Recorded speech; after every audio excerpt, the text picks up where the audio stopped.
Saio hau Nafarroako gobernuak diruz lagundu du.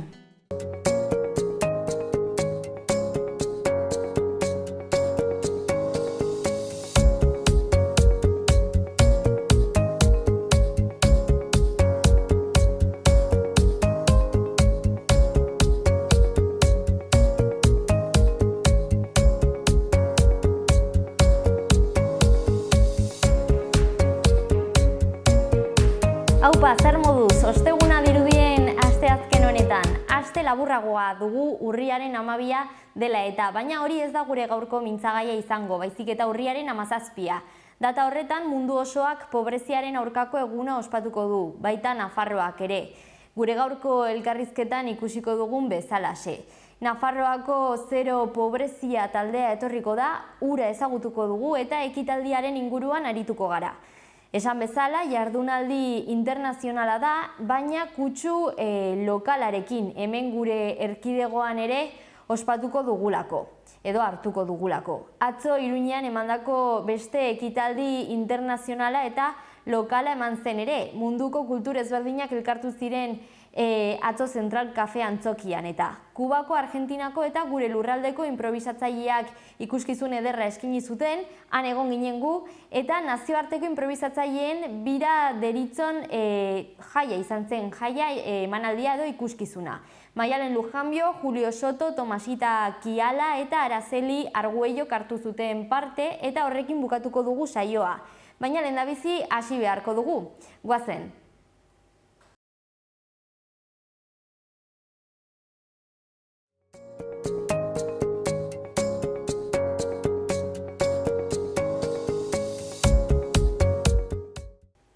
Mila 1978 urtean hasiko gara.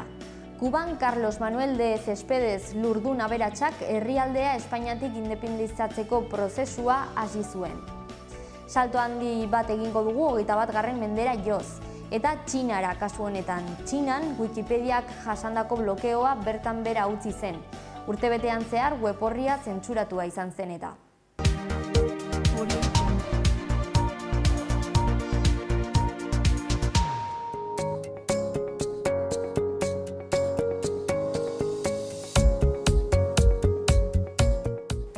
Kaixo, guazen urriaren 10ko titularrekin. Iruñeak Carmen Baroja eta Nesi idazleak kultur munduari egindako ekarpena aintzatetsi du. Plaka bat haren sorleku eta bizitoki izandakoan kokatuz. Udalak 88ko belaunaldian emakumeen eskubideen alde egiteko izandako konpromesua nabarmendu du.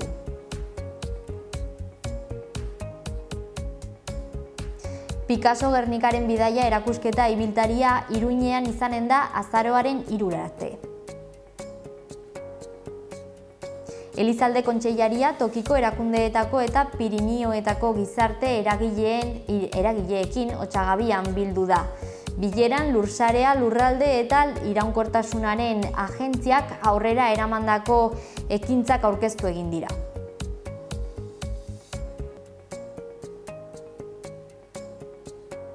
Nor izeneko talde antiespezistak hiltzen dituzten animalien azken uneak bideo dokumental batetan jaso ditu. Patxi Zamora kontuz elkarteko kidea lanetik duela 9 hilabete kaleratu zuten. Hegazkinetako laguntzaile aritu da azken 30 urteotan eta lehen aldiz lan hori egiteko behar duen txartela ukatu egin diote. Arrazoi bakarra beraien esanetan, eremu arriskutsuetatik gertu ibiltzea. 9/8 Nafarroako arteen merkatuak, iraupena eta kolaborazioak gehitu ditu bere 2. edizioan. Genero ikuspegia, jabetza intelektuala, nazioartekotzea, diseinua edo profesionalizazio sektoriala nabarmenduko dira aurten, zehazki azaroaren 21tik azaroaren 23 bitarte.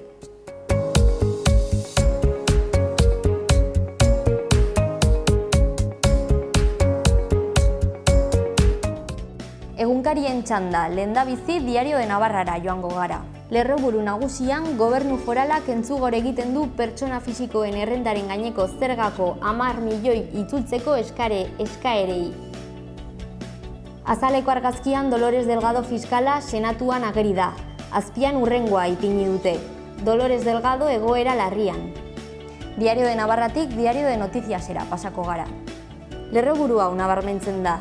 Gobernu foralak lan istripuen gorakada PP alderdiaren erreformaren ondorioa dela dio. Azaleko argazkiak orain Iruñean ikusgai dagoen Picassoren Gernika obrari buruzko erakusketa erakusten du. Titular honek laguntzen du, Gernikaren bidaia. Ea zer daukagun gara egunkarian. Lerroburu nagusian, itunpekoak Euskal Erkidegoko hezkuntzaren inguruko protestetara batzen da.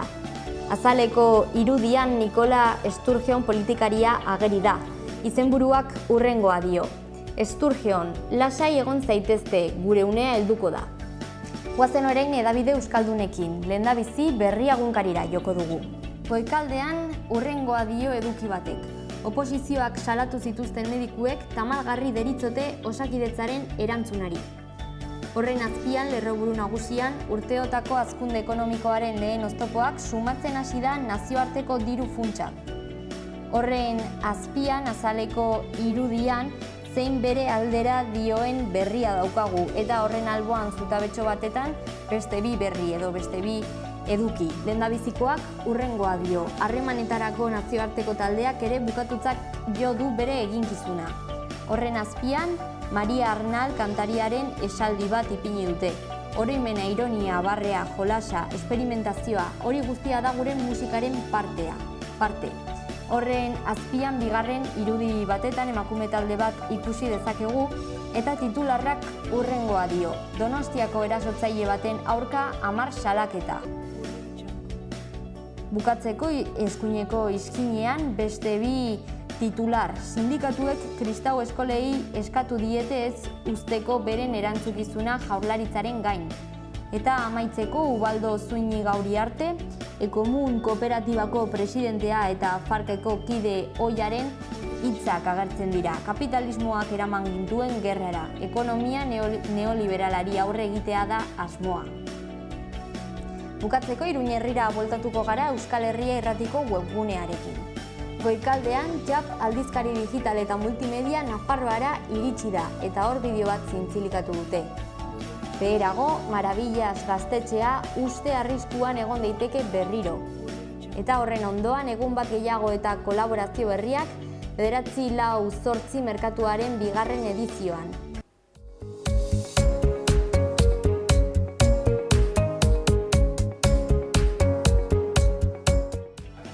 Egin dezagun aurrera gaurko eta aste honetako agendarekin.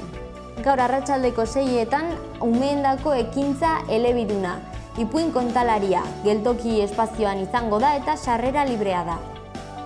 Era berean Nafarroako liburutegian eta ordu berean arratsaldeko 6etan ipuin kontalaria euskeraz, ongi etorri ipuinetara izenburuarekin ekitaldia doakoa da.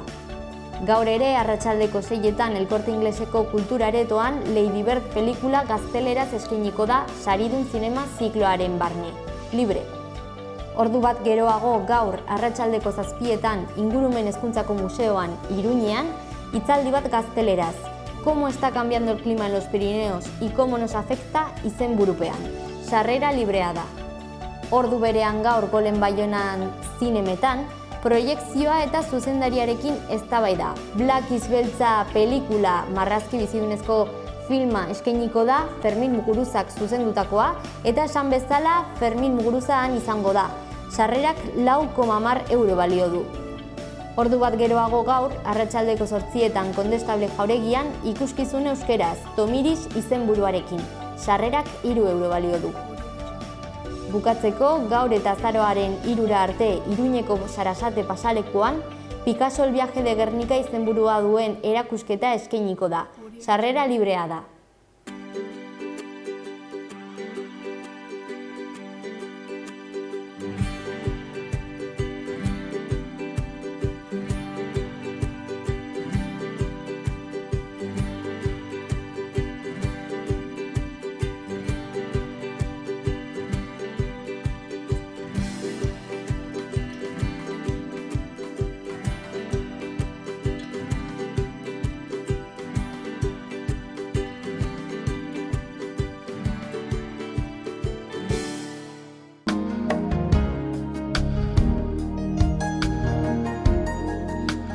tarteka lainotxo egongo da, erdi mailako lainoekin eta goi lainoekin eta baliteke euri txiki egitea. Hego haizea bizi xamar ibiliko da, temperatura gutxi igoko da.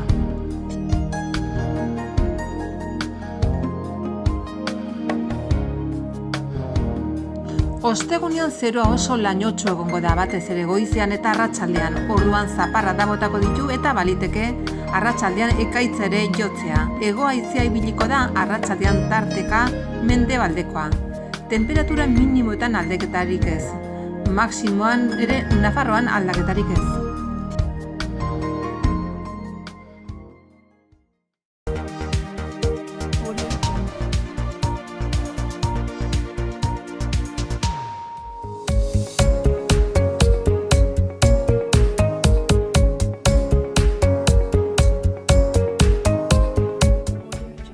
Iruin herriko albisteekin jarraituko dugu. Hasteko Noain herria. Bihar aurrekontuarekin hautatutako 3 proiektuak bozkatzeko azkenengo eguna izango da. 2002 urtea baino lehen jaiotako hiritarrek eman beharko dute edo eman ahalko dute bozka polikiroldegian eta esan bezala 3 ekimen edo proiektu proposatu egin dira. Alde batetik txikiendako parke bat udaletxea eta osasun zentroaren artean kokatuko zena, bestetik adinakoendako kirola egiteko eremu bat Teresa de Calcuta plazan eta azkenik skate park bat Zentzumenen parkean. Eta horraino Noain herriari dagokionez. Goazen orain Oltzako zendeara eta Oltzako zendean hau daukagu. Nafarroa Oineza gertu dago, aurten urriaren 21ean ospatuko da Altsasun eta Oltzako zendeak autobusa jarriko du Altsasura gerturatu nahi diren guztiontzat. Txartelak 5 euro balio du eta online interneten bidez erosi daitezke. Linka eta xehetasun guztiak udalaren webgunean aurkitu daitezke. Honetaz gain, urriaren 25ean hitzaldi bat gazteleraz eskainiko da Oltzako zendean arratsaldeko 7:30. Izenburua heriotza duina eta bizi testamentua. Sarrera librea izango da gerturatu nahi den guztientzat. Iruña hiriari dagokionez, udalak iraulki kamioi bat erosi du enplegu sozial programetarako. Konkretuki, Arga ibaiko ertzeak garbitzeko eta ur hazkundearen eragina murrizteko lanak burutzeko erabiliko da.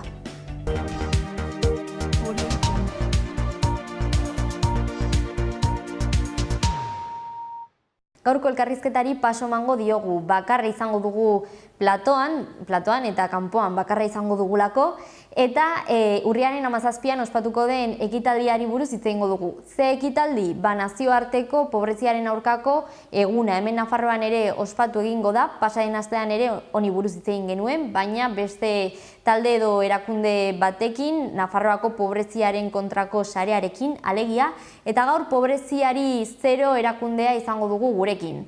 Goazen!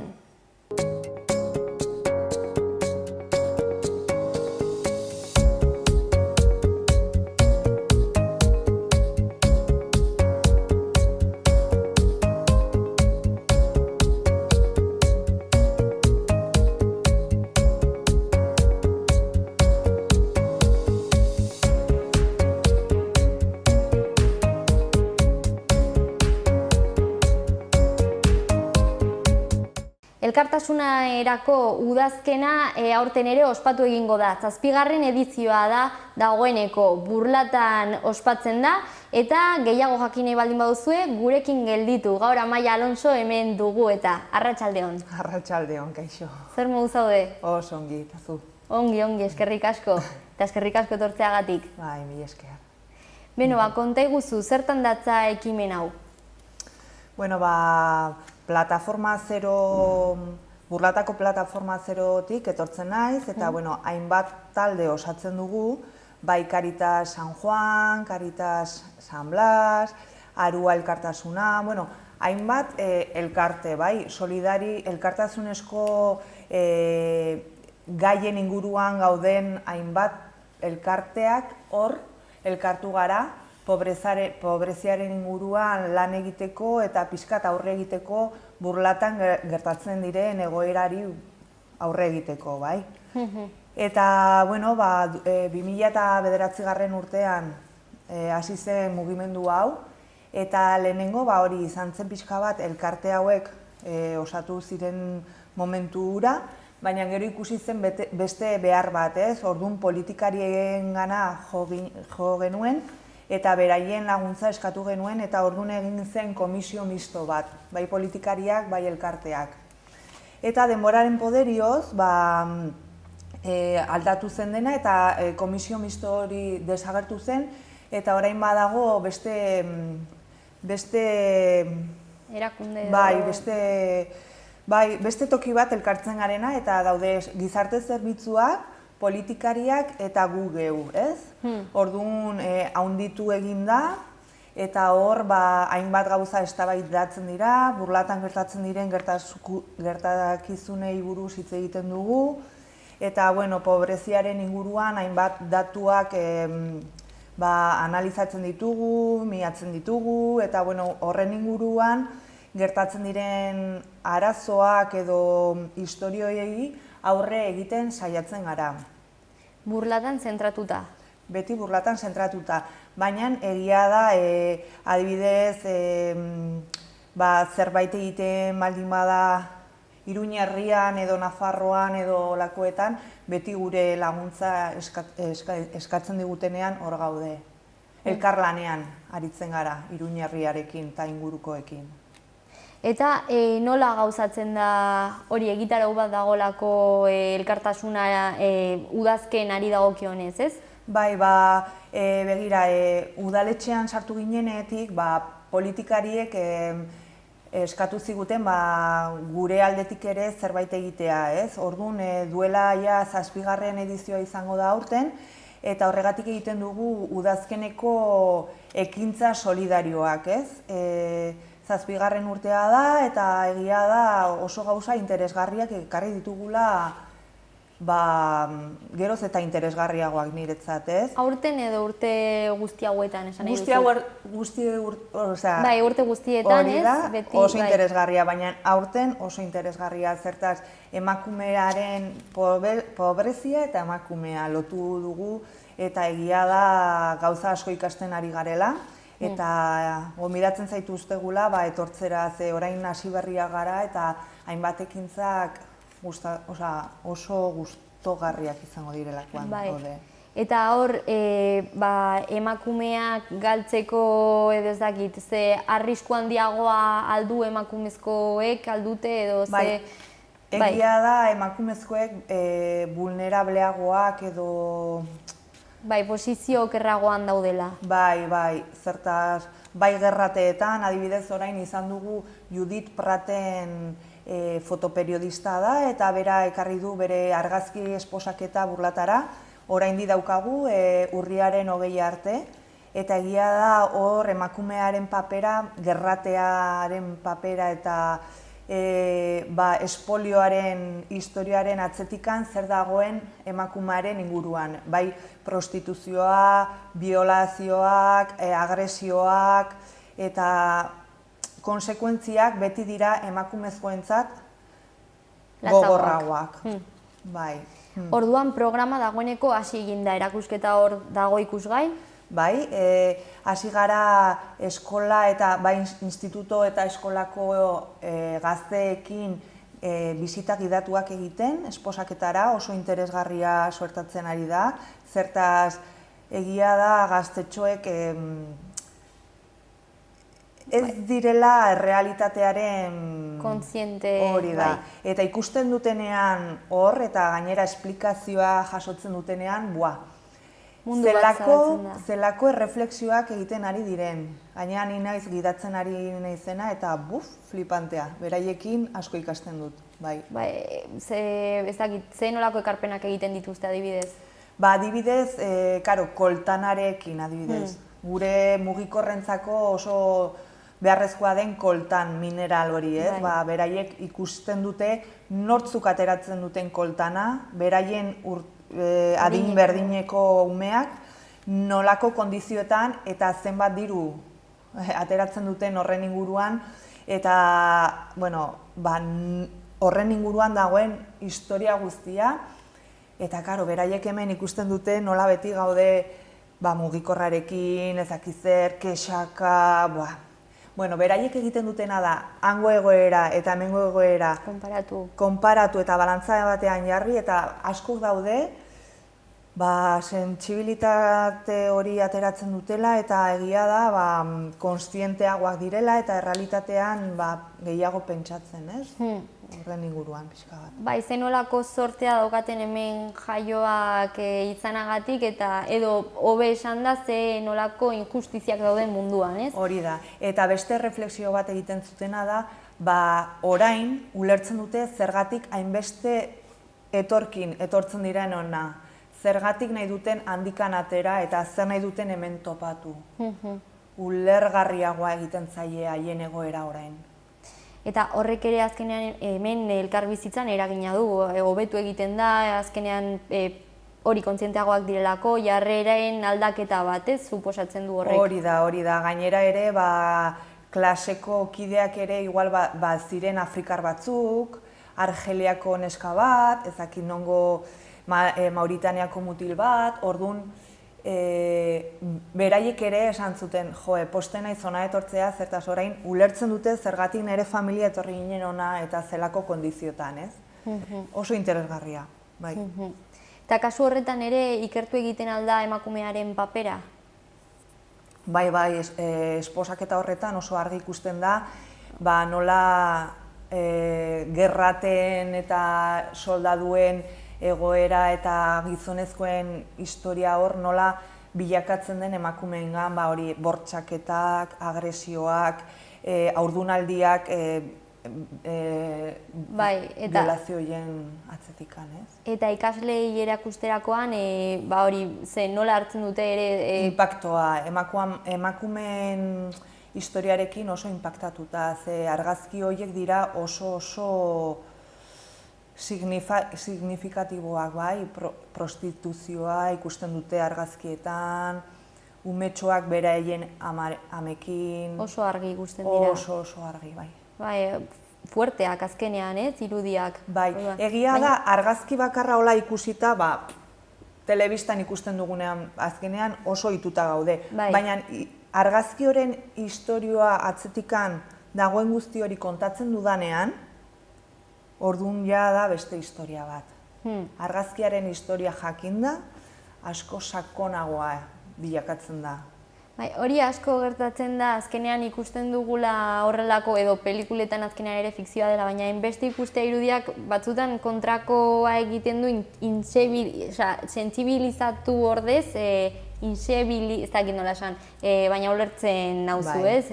Baina azkenean horregatik ikertu behar da eta gauzak azaldu eta hau gertatzen da eta behitu. Bai. Eta nola erabaki zenuten aurten horretan zentratzea?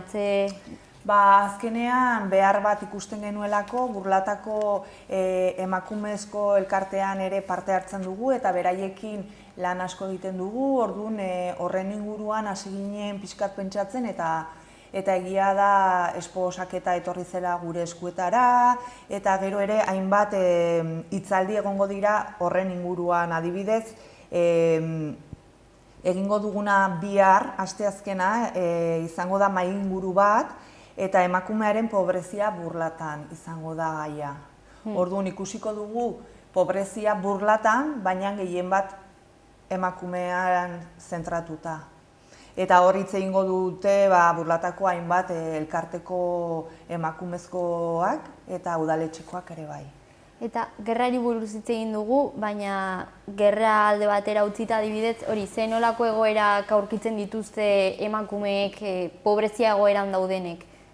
Ze agian, ez dakit, seme alabekin gizarteak duen portaerekin bat, askotan gelditzen den umeekin eta emakumezkoak dira, ez? Edo ze... Bai, gehienak. Bai munduan, ez? Hori da, adibidez, esaten zuena Judith Pratek, ez? Emakumezkoek bortxatutak izaten dira, soldaduek bortxatuta, edo gizonezkoek, edo agresioak eta hola, baina beraiek dira haurdun gelditzen direnak, lanari gabe daudenak, eta izaten dira beti kanpamentuetako desplazatuak. Eta beti egon behar dira olio litro bat edo arroz zaku txiki baten zain, ze beraiek ez dituzte errekursoak lan egiteko, ezakizen bat umerekin, titia ematen, ezakizer, eta gainera kanpamentutan desplazaturik. Orduan, askok egiten dutena da prostituzioan lanekin. Ez dago beste errekursorik. Eta hori da latza eta gogorra. Eta bakarrik emakumezkoei tokatzen zaie horrelakoak egitea. Eta esan duzu hemen Burlatan zenolako egoerak dituzten aztertuko dela? Bai, eta sorpresa izango da, bihar hainbat emakume hartuko dute parte eta kontatuko digute zer gertatzen ari den emakumearekin eta pobreziarekin gure herrian, Burlatan. Hemen ondoan kasu ere gogorrak daudelako. Hori da, bai. Bai etorkinekin, baina bai burlatarrekin. Eta hori hitzaldi baten bitartez? Hori da, egingo dugu mahai inguru bat. Denok parte hartu ahal izango dugu, eta hori. Adibidez, urriak 16an egingo dugu pertsona errefuxiatuen errealitateak aztertu, eta larrialdietarako laguntzak zeintzuk dauden hemen inguruan, eta ikusiko ditugu errefuxiatuekin hori. Bai, eta gai anitzak eta bai. Eta ere egingo dugu bideoforum bat, eta oso interesgarria izango da, ze ezakite ezagutuko duzuen Eia filmea. Dokumentala edo? Bai, oso interesgarria da, eta egingo dugu, saiatuko gara zuzendaria etortzea, eta gero berarekin egitea eztabaida. Hori da. Eta zertan datza? Sorpresa, nik ere ez dut ikusi, bakarrik badakit interesgarria izango dela, eta oso jakituria emango digu, ez? Asko ikasiko dugula. Eta beti bezala, gai berdinaren inguruan. Bai, emakumea, pobrezia eta nondik norakoak. Hori da, bai. Eta gero egingo dugu beste hitzaldi bat urriak 24ean, emakumea, aniztasun kulturala eta pobrezia. Hori da, eta etorriko dira hainbat pertsona, baina ez bakarri Burlatan zentratuta, baizik eta penintsulan edo, bai? Bai, azkenean ikusi dugu hau nazioarteko mailan ematen den zerbait da. Hori da, ez bakarrik hemen, eta mundu guztian, Testu inguru ezberdinetan, hori da. Gerra eta edo hiri normal bat, baina hor dago arazo hori. Bai. Eta orain arte aurreko edizioetan zer landu da? Gai ezberdinak, baina beti pobreziaren inguruan. Eta gehien bat injustiziak eta desorekak. Pertsonen artean, munduen artean eta egoera ezberdinen artean. Beti plasmatu nahi izan dugu injustiziak, ez? Bai, azkenean plataforma horretarako sortu zen eta ere mahai gainean jarri guztiak pentsarazteko, ez? Hori da gure helburu bat, pentsaraztea, reflexioak sortzea eta...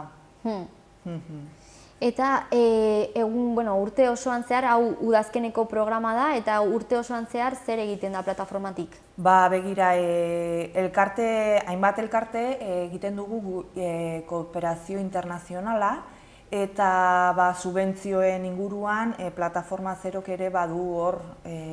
Babesa? Bai, hori da, hainbat elkarte gaude burlatarrak eta horretan ere sartzen gara. Gero ere gizarte zerbitzuetan elkartzen garenean bileretan eta hola egiten ditugula 4 urtean edo, hainbat arazo sortzen baldin badira, hor gaude beraiekin aurre egiteko eta soluzioak bilatzeko eta holaxen. Eta partaideen aldetik bolondresak daude, profesionalak, nork osatzen du, erakunde ezberdinak daude, esan duzu? Bai, plataforma zerokoak dena gara bolondresak, edo nor sar daiteke, testu inguruan murgilduta dagoen edo nor, eta egia da oso implikazio handikoa garela. Ze hor dago kooperazio internazionala egiten dugunok, Caritaseko pertsonak, eta mundu honetan murgiltzen garen pertsona individualak ere. Eta noski, kooperazio internazionalak kanpora joatea eskatzen du? Bai, batzuei bai, eskatzen digu, bai. Bueno, hori, hemendik ere lan egin daitekelako, baina hor dago beste gauza hori, horretara ahal behar duzula, ez, hori egitea, azkenean esan duzun konpromesun mail hori hor dago ere. Eta hango errealitatea ikustea azkenean ez dela erreza, ez da, eta gai izan behar zarela. Bai, egia da, plataforma zeroko partaideak herriarekin konpromesu bat dugula, orduan, adibidez nik kooperazio internazionala egiten dudanean, beti daukat burlatan zerbait egiteko, bai eskoletan, institutuetan, kulturetxean, beti hitzaldiak ematen ditugu, zer egiten dugun han, adibidez ni Senegalen zer egiten dudan Senegalen, gero etortzen naiz hona erakusten ditut argazkiak, bideoak, zertan gastatu dugun burlatak emandako dirua edo diru laguntzoiek, eta beti daukagu kontraparte hori, ez? Burlatan lan egin behar dugun historia horrekin gaude beti. Eta bolondresak zaretela esan duzu, eta prestakuntza bat beharko da pentsatzen dut, ala ere esan dugun errealitate horiek hori gogorrak direlako eta gainera kontatzen jakin behar duzu ere, ez? Edo nora ailegatu jendeari.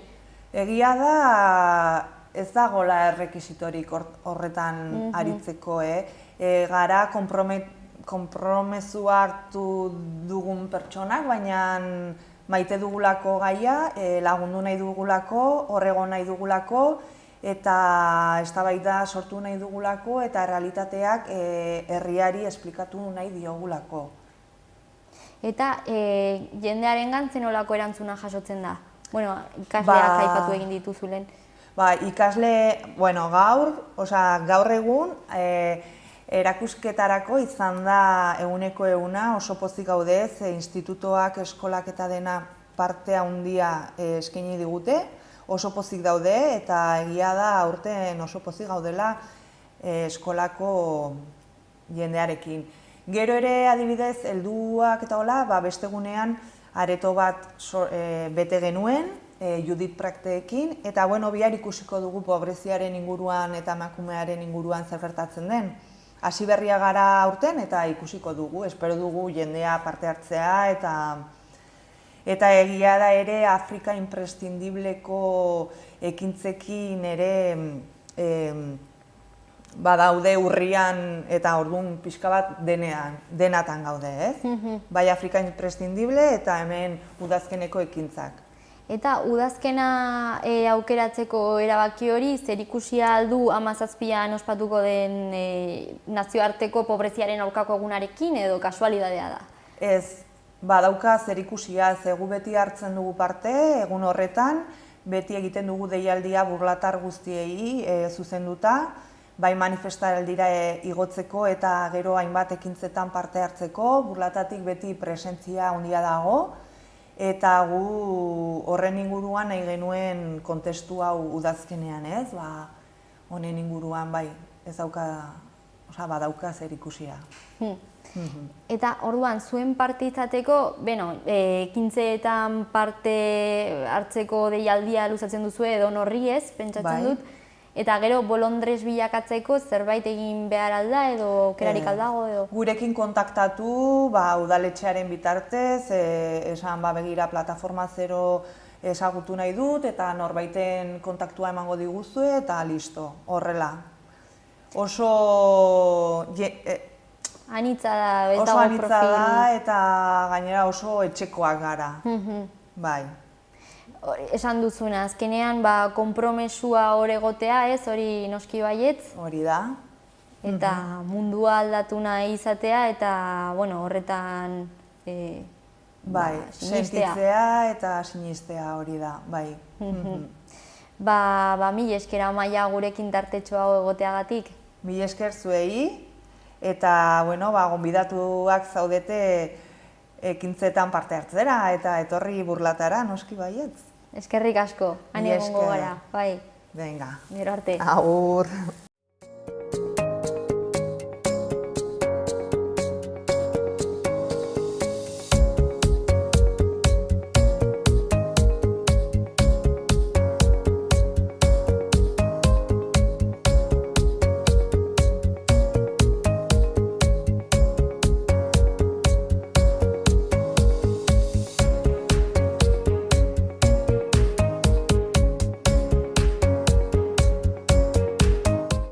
Elkarrizketa alde batera utziz, orain kiriketan atala izango dugu. Atzo Iruñeko Zentral Kafe Antzokian nazioarteko improbisatzaileen bira ekitaldia eskaini zen, Julio Soto, Maialen Lujanbio eta beste bi nazioarteko improbisatzaileekin, Kubatik eta Argentinatik etorritakoak. Horrekin agurtuko zaituztegu, horrekin utziko zaituztegulako eta bihar jarraituko dugu beste kontu gehiagorekin. Eskerrik asko hor egoteagatik eta bihar arte.